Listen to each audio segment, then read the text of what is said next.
Welcome to SEC Football Live here from 440 Sports Network, brought to you by ML Rose, 6 great locations in Nashville, Tennessee. I am Braden Gall. That is Josh McQuiston of Sooner Scoop. I don't know how long I've known you, Josh, but it's too long for us to still be talking about college football. How are you, sir?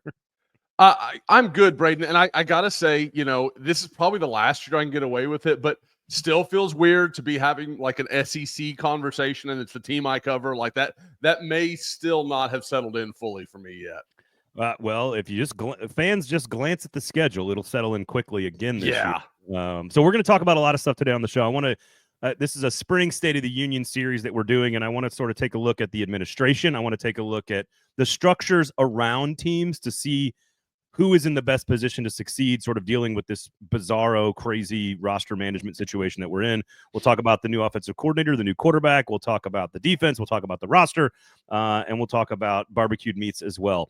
Speaking of barbecued meats, ML Rose, 6 great locations in Middle Tennessee. If you're coming into town, make sure you check out ML Rose. They're fantastic craft beer and burgers, curated menus and taps from all over the mid-state area. So the best local breweries are represented at ML Rose. My wife says it's the best ranch dressing in the city.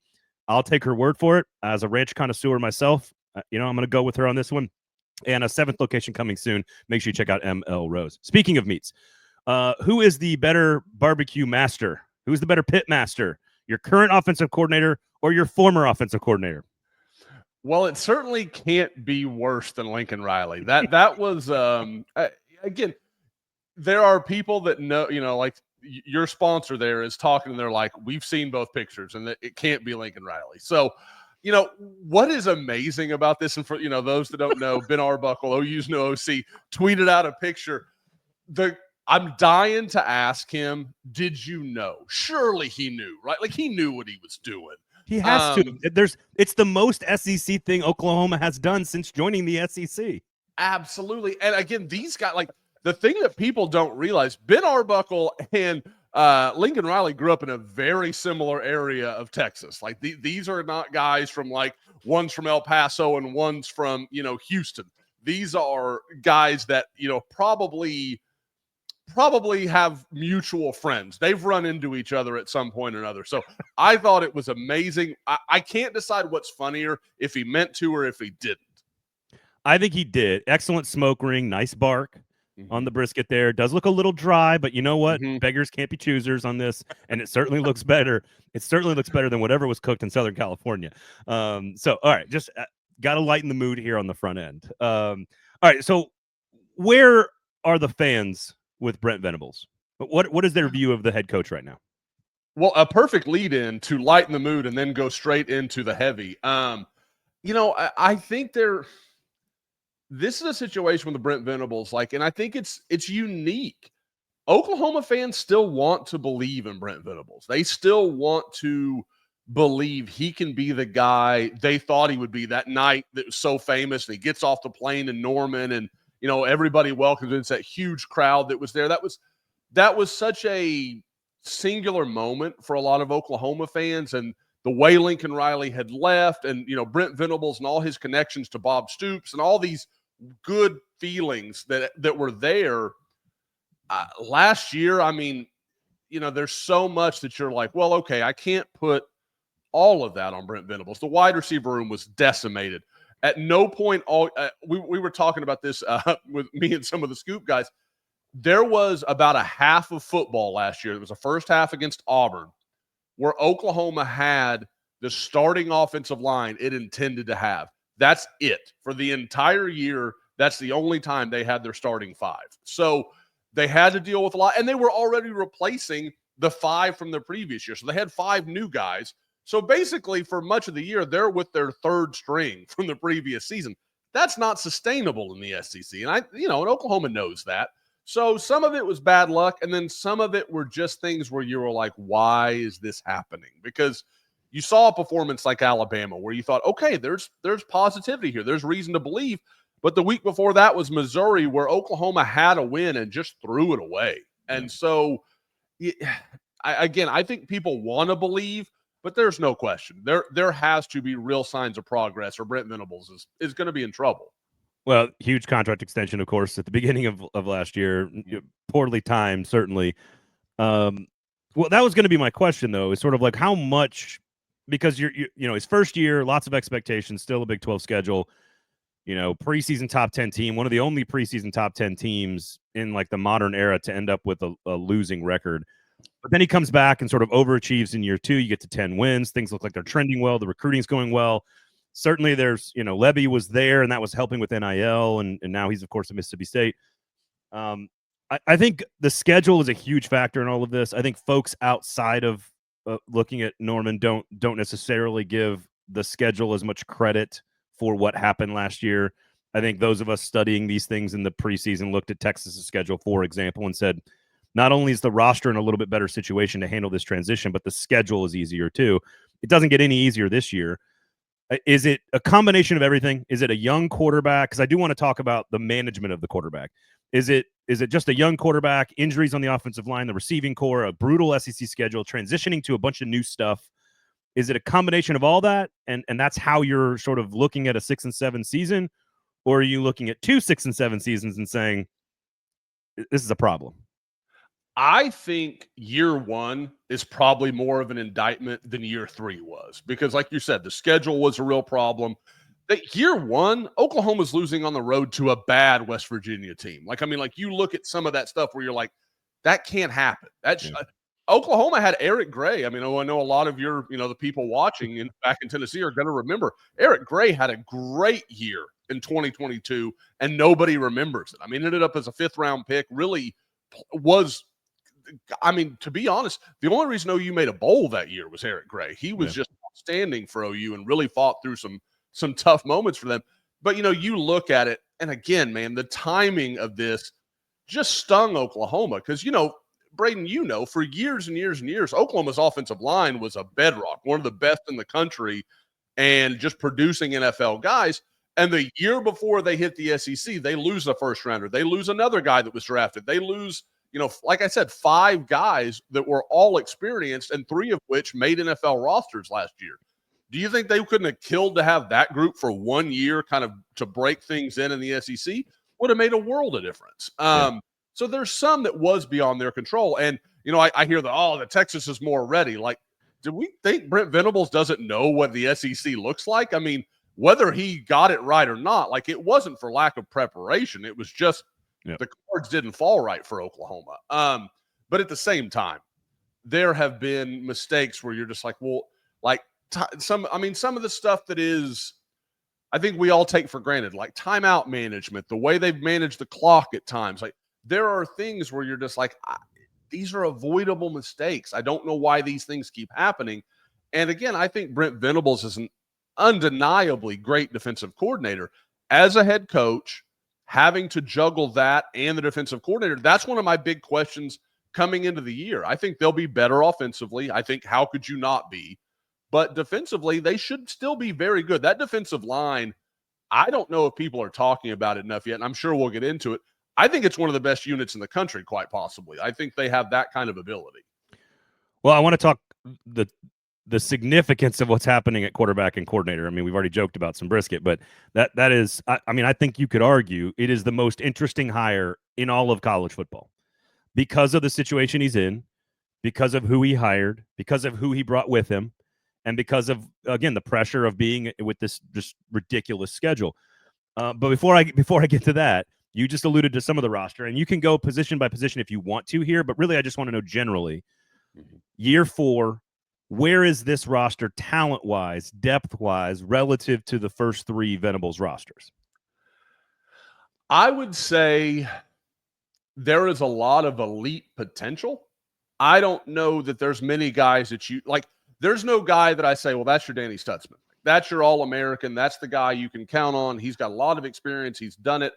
I don't see that guy right now. There's no Billy Bowman that I know is an NFL, draft pick. Like, there's a few guys like R. Mason Thomas is clearly an outstanding, edge rusher, probably with the exception of the monster at South Carolina. He's as good a defensive end as you'll find in the conference. But there are, I look at linebacker. Okay, like, I like Kip Lewis. Obviously made some huge plays for Oklahoma last year. Against Alabama, against Auburn. Like, he loves the state of Alabama, apparently. So there's a lot that you can go on. But I think what you've seen is it flip, Braden. Like 4 years ago, everybody knew you. If you were an NFL scout, you went to OU's practice, and all you needed to do was watch the offensive guys. Defensive guys were not your concern. Now it's kind of on the opposite side. You've got our Mason Thomas. You've got Jaden Jackson. You've got a lot of guys on that defensive side where you're like, those are NFL bodies. Those are real guys. On the offensive side, there's pieces. There's stuff you can buy into, and obviously the addition of Jaden Ott could really change the math on this. But again, OU's looking at their second straight year going into this 2025 draft of not having 4 guys drafted. That was something OU had done for like 20-something years prior to the 2024 draft. So it's not – you can argue it's evaluation. You can argue it's development. Something is being missed where OU is not producing the level of elite players that they should be doing every single year. Yeah, it's purely anecdotal, but just my conversation with Stutzman at media days was just like, oh, this guy's all ball, man, like all the time. And it's hard to replace those types of players, especially with NFL talent. And as a Packers fan or someone who covers the Titans here in Nashville, would love to have Bowman on either of those two teams in general. So it sounds like you're saying this has a chance to be the best defensive roster of the Venables era, but that leads us right to almost all of the offense is going to hinge on the decision to bring in Ben Arbuckle and John Mateer. Now, Mateer is one of my favorite players in the country to just sit back and enjoy. Like as a college football nerd, if you just sit back and watch his tape, he is just a pleasure to watch play the game. Arbuckle, you guys know all the metrics and the stats on his age, and all. I don't need to kind of sell you guys or talk through any of that stuff. Is it fair to call this the most important coordinator hire in the country? Like, is it fair? Is it the right description to say Brent Venables, and again, maybe it's unfair, to say that Brent Venables' career as a head coach in Norman is going to hang around the decision to bring in this tandem to run the offense? I don't think it's crazy at all. I think, honestly, the next 3 years of Oklahoma football really relies on what Ben Arbuckle and John Mateer do. I think it's that cut and dry. Because if they can have success, okay, there's levels of success. So let's say John Mateer lights it on fire and he's Oklahoma's next Heisman, he goes all the way to New York. Like, do I think that's going to happen? No. Do I think it's in the realm of possibility? Yeah, I think that's possible. If that were to happen, Oklahoma all of a sudden, like, okay, that offense is clicking. Okay, and like I said, I think the defense is quite good. If you get the offense running like that, then there's nobody on the schedule that Oklahoma just cannot beat. I don't see that in the cards. Now, again, they're going to lose some games. I'm not saying an undefeated season or anything like that, but if you can get that going. But the thing that it really sets up is 2026, where Oklahoma would return a ton. I mean, like, you talk about the entire I think 4 of your 5 offensive linemen, most of your defensive line, you would have most of your secondary back, most of your linebacker. I mean, like, you're talking about a massive return again, and things are going to happen in the portal, NFL draft entries, like those things are going to happen, but just guys that are limited by their ability to enter the NFL draft, there's a lot of potential that could return. So I think, you look at that, and then all of a sudden the narrative is very different in 2026, where this is an upper, top 5, top 6 team in the SEC that really is a playoff contender going into that 2026 year. And, even if it's a middling thing, if OU can go 8-4, if they can show, hey, there's growth here, this offense is it's a top 30 SP plus type group. It's again, when you're playing the schedule they're playing, you're going to have some ugly days. Like, you just are. But if they can be functional to a level that is well above average in college football, and what I think that defense can be, like I said, built along the front, then again, this should be a solid team. It's just a matter of, is it good, great, or if it goes badly early, you just wonder if it falls off a cliff. I assume if it's running well, but they're 7-5, 8-4 because of the schedule, but a lot of people are coming back. I assume fans are okay with that. Do they have the patience? I mean, that's not a normal Oklahoma request normally for fans. Yeah, I mean, and that's the thing. I have been, I don't know if the right word is impressed or surprised buy the patience of OU fans. Like, they really have bought into, Lincoln Riley just left a husk like that. And I don't think that. I don't really believe that. But there's no question there were holes in that roster. Like, that there were problems that had not been addressed. What they've done to rebuild that defensive roster is nothing short of amazing. I mean, some of the guys they brought in, some of the development, like I said, R. Mason Thomas was a guy that OU wasn't even involved with when Brent Venables was hired. He was pretty much the first offer they made. And now 3 years later, he was one of the SEC leaders in sacks last year. So, they've done some good work.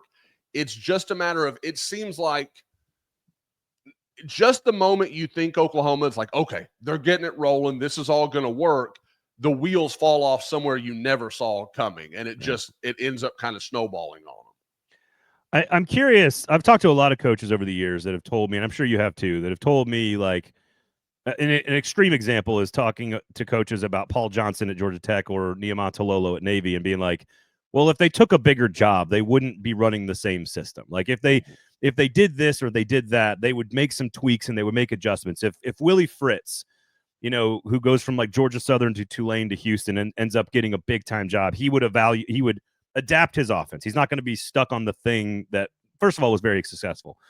How much of John Mateer's success and Arbuckle's success is tied to sort of evolution and adaptation? It is extremely fun to watch what they've been doing.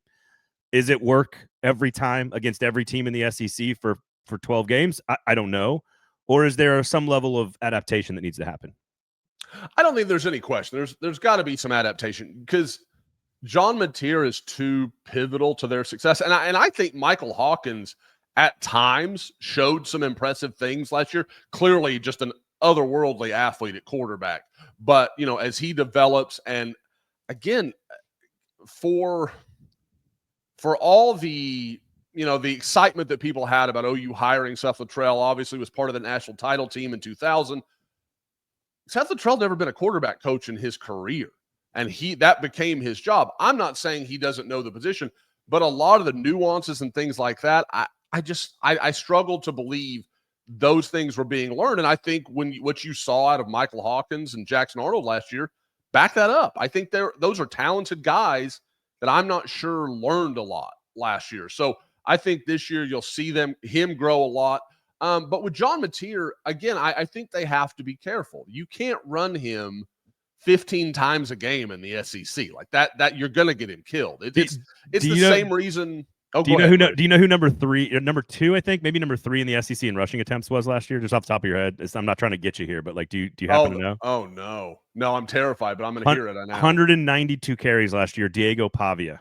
No, I should have known. 5'8" quarterback. There's no way that guy is going to survive. And Mateer, larger than Diego Pavia. and you watch the kid. He's tough. Like, I mean, OU fans, like, what comparison they run to. He's a Texas guy. He's tough. He likes to run. He jaws a little bit. Like, we all know who they're thinking about. So Colin Klein. Okay, never mind. Yes, that's exactly it. You nailed it. But no, don't get me wrong. Like, I think it could be part of it. And I think that's when Oklahoma landed Jaden Ott, that was my biggest thing was this opens up John Mateer now. Because now you legitimately have to worry about that stretch play. You have to think more about all the read stuff that he's going to want to do. It's going to pause that edge player just for a second longer because Jaden Ott gets outside. It's a problem. Javonte Barnes gets outside. I don't think anybody's that worried. And I like Javonte Barnes. I think he's a good player, but there's a limit to it. So I do. I think there has to be some adaptation. I think John Mateer has to grow as a passer because you look at some of his games last year, there would be these wild fluctuations where he'd throw for 75, 80%. And then, early in the year, he had some like 40% completion percentage. That's not going to work. You've got to do more than that, especially because I think Oklahoma has some nice players at receiver. I think Deion Burks can be much better than he was last year where he fought injuries. We'll see if they get Giovanni Gibson back. They were really excited about him, the transfer from Division II. And then they've got a young freshman in Elijah Thomas that they're really excited about. So there's some pieces you like, but at the same time, you kind of wonder, like, are they going to make him better? I think it's got to be the other way around. He's got to help them get everything they can. Yeah, I tend to agree. I think this is about, and I was thinking about this. I actually think it's easier if you're sort of adapting a new system, but you've brought in a coordinator and a quarterback who are very familiar with it and know exactly how to do it. I actually think it's easier to get the rest of the team on their page than the other way around, which is kind of a weird way to look at it. But I do feel like, especially if you're very strong along the offensive line and in the backfield, where like it's going to start and end with the running game and being physical. Like, I think that it's actually to have the quarterback and the coordinator sort of know everything there is to know about this and then be able to bring everybody else along. I think it's easier to do that than to have this complex system and bring a play caller and a quarterback into that. Like, I don't know if that makes any sense or not, but no, I totally hear you, because I mean, you think, and the players have talked about that, like being able to go, because it'd be one thing. Let's just reverse a few years and say, it's a situation where Ben Arbuckle comes in and Dylan Gabriel comes in with him. Dylan Gabriel, clearly a talented quarterback, clearly a guy that knows how to run an offense, but he's got to learn it too. John Mateer can walk up to Deion Burks and say, okay, when we're looking at this coverage, or this guy's playing you, he's shading you inside, I want you to do this. I want it to play like this because our number 2 is going to respond this way. There's all these answers that John Mateer already has. Like, he knows not just what the offense does, he knows what he likes within that offense. And I think that makes it so much easier for these guys to work and kind of manage what they're trying to do. But yeah, the players have talked about it. And I think this summer in 7 on stuff where, coaches can't be present, they can't be around, John Mateer really can run that practice. And it gives him probably that, he's kind of stepped into a leadership role from day one. It seems like everybody's responded really well to him. But at the same time, they almost have to treat him like a leader in the summer because he knows what's going on while they're still learning. It was, and this is, I don't need a long answer on this, but like, I think they're better off. Oklahoma's better off with Ben Arbuckle and John Mateer than they were last year with the 2 quarterbacks and Luttrell. But did Jackson Arnold get a fair shake? Like, should they have been more patient? Is that a problem in all of college football? That's not just Oklahoma, that like maybe they should have just stayed the course with him. I mean, I don't know. I'm just curious what you think. I think Jackson Arnold's still a really talented guy. And I should say I'm minor in the short answers, so I'll try to keep it brief. But but I think he's a talented kid. I watched him in high school. There's a lot of comparisons between he and John Mateer. And what's funny is those two actually played in high school. They played in the same district there in kind of the North Dallas area. And I won't say it went real well for John Mateer's team. Denton Geyer's an absolute monster. But yeah, so again, it's funny how these things connect. And even Michael Hawkins, he played in that same district. So, I mean, these guys, Oklahoma just has I guess not a type, but an area they really enjoy in quarterback recruiting. Well, it's one of those where it's like, it's more about the game itself, where you get a big-time prospect, like Connor Wigman at A&M, Nico at Tennessee, Arnold. You get these guys. Nussmeier was another one that kind of stepped into a starting role last year, and it's like we don't allow them the opportunity.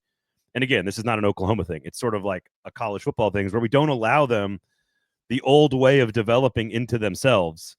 And it did feel like a little bit of that happened with Arnold last year, but that's neither here nor there, because I do think you're better off the way you are now in terms of what's in charge of stuff. You mentioned a little bit of patience, 8-4. The signs are there that it's working. There's progress. The quarterback and the coordinator are working. You got all these pieces ready to go to come back. The name of the game in college football now is retention. And so, Jeff Lebby did a great job to sort of build up and establish the NIL world in Norman. You have as stable an athletic department as there probably is in the game, with the leadership at the top of that. You've now brought in Jim Nagy to be your general manager. So two questions here. Number one is, what level of power does he have if there is a decision coming on anybody, let's say? But more importantly is, do they have the infrastructure if they are clearly pointing to 26 and they are everything works the way we want it to? You're 8-4, the quarterback hits, all the young talent is developed. You got to get all those guys to come back, and that costs money now.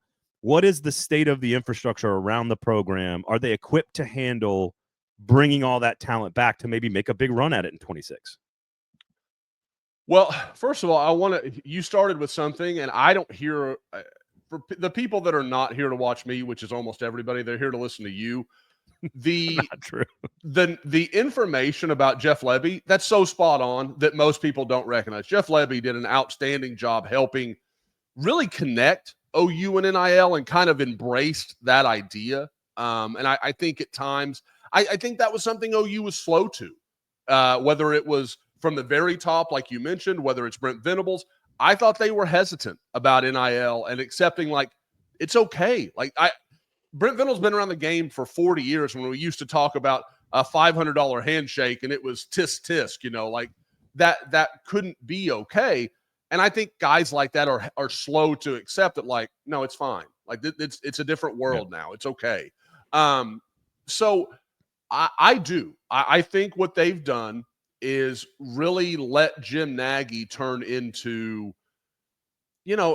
general manager in so many ways is a fundraising arm. Like, okay, we got to put this together. We're working with the collective, which again is another problem Oklahoma had, where they had something like 7 collectives at one point, and everybody's kind of pulling in different directions, and the fans don't know where they should put their money, what it's going to. Now they've kind of got one that is the central thing, but I still think Oklahoma's been a little slow to embrace it and be like, hey, you got $20 extra, send it to them. Like, it hasn't been this concerted effort to say, hey, we've got to get this going. And it's happening, but it's just like, what are we waiting on? Let's get going here. I do to make, again, I don't do short answers very well, so I do apologize. No, you're great, dude. You're great. But I think the infrastructure is there. They've got several big money people more than willing to help Oklahoma with what they need.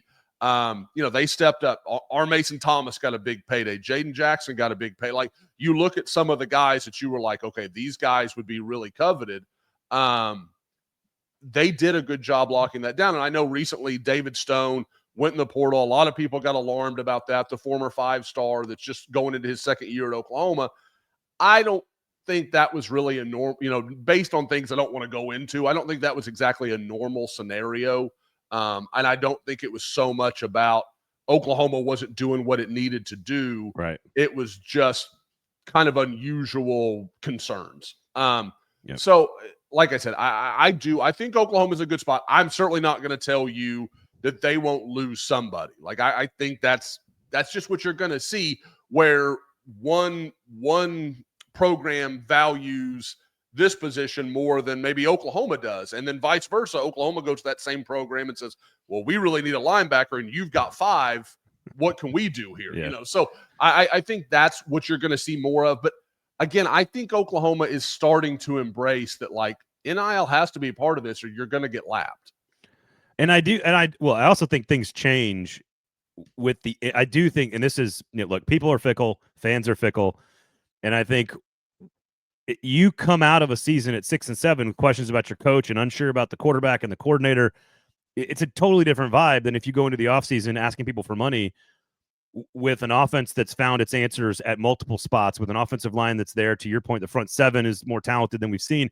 If you come out of a season, the way Michigan did this is by retention. The way Ohio State did it is paying and retention.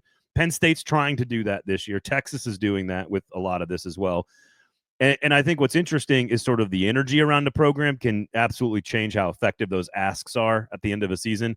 And if you get done and you're 8-4 and you've upset some teams that are playoff caliber teams, you've played one of the toughest schedules and all the answers are there, I think it's a lot easier to go to people and say, hey, look, we need to keep the offensive line together. We got to make sure this happens. And not let Texas Tech take our players or Missouri or whatever. Like, I think it's a lot easier to do that. But that is the name of the game these days. The thing I have learned, I think, from the last couple of championships is retention. You got to pay to keep your players, to keep your roster intact if you want any semblance of like an old style college football growth trajectory. I couldn't agree more. And I get a lot of these people that are like, well, that, the portal, there are more sure things in there. Yeah, but the ceiling's not the same. Like, yeah, you might get a good, solid college receiver. Are you going to find a first-round pick at receiver in the portal? It's pretty unlikely. And even if there is one there, Oklahoma's not likely to have the most money to pay him. Like, it's going to be Oregon or Miami or Texas or somebody that just has bigger pockets.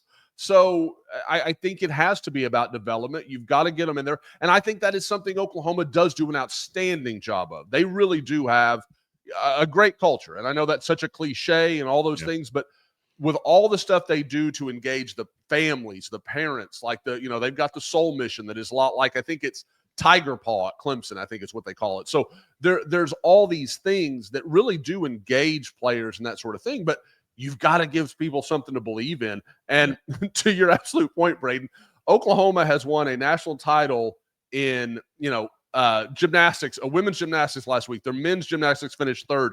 Obviously, Patty Gasso and the softball team is the icon of maybe college sports as far as like just dominance over a sport. You look at a lot of these things. Oklahoma's had a lot of success. I'm like, stop all that other money. Get it to the football team. Let the football team win, and they'll pay for everything else. Like you're saying, money will come rolling in if Oklahoma's football program is where it's supposed to be.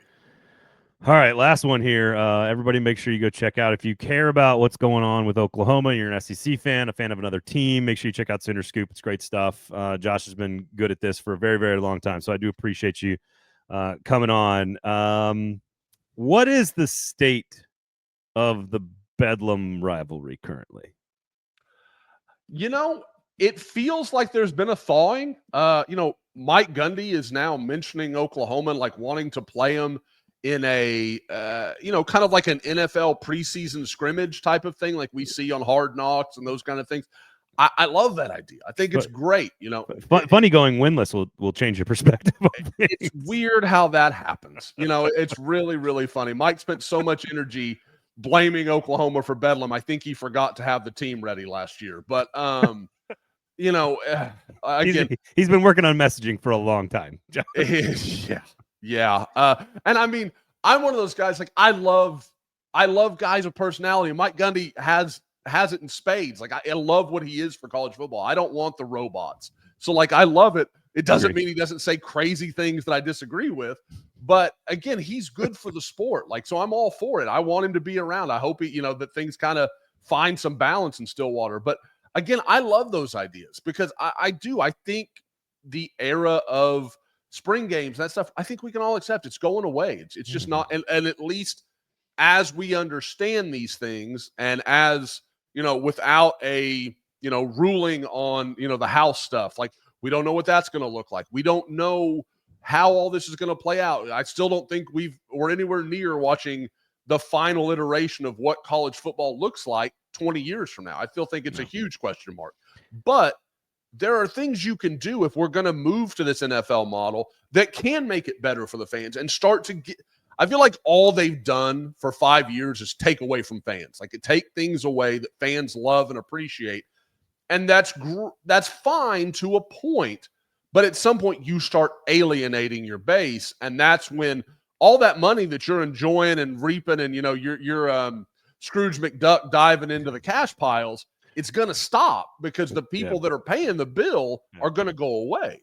Well, look, we got Texas and A&M back. I know, much to Eli's excitement, we got Oklahoma and Missouri back. I do think, and I've talked to a lot of folks about this. North Carolina is the number. I don't want to go into an expansion conversation here, but you brought up sort of like we're not even close to the next final iteration. I agree with you. North Carolina is the prize gem, but I've always felt like I hope some of our like better demons play out here. And I don't know how much the state legislature is involved in this. I don't know how much boosters are in charge of this, but it feels like Oklahoma State would be, because you could argue Oklahoma State is the best program in the Big 12 right now in terms of like cachet, resources, history, tradition, ability to win. You put Nick Saban in his heyday at Oklahoma State, he's going to win pretty quickly at Oklahoma State. So I just have always felt like they're not a top tier. They're target for the SEC. They're not a first choice. There's North Carolina. There's maybe a few others. But if we're talking about Clemson or we're talking about Florida State, I don't know why Oklahoma State would not be fairly quickly mentioned as an asset to the league to kind of reunite some folks. It feels like, at least as an outsider who loves the rivalry, I don't have any dog in the hunt here. I just want to see good football. It's always been something that means something to those of us who, don't root for a team. So I don't know. I don't know where. That's not even a question. No, I am one of those people that I love Bedlam. Like you talk about, like I would hear national, Braden, yourself included. I can think about guys that are sports fans that aren't even like, it's I wouldn't say they're college football dominant people. They would talk about Bedlam being appointment viewing because you were going to see something wild every year. Like it was 62 to 55, and God, guys, for those listening and are like, oh, I hate it. I do too. I like a good 24 to 17. I love to watch like good old school football that is hard to come by anymore.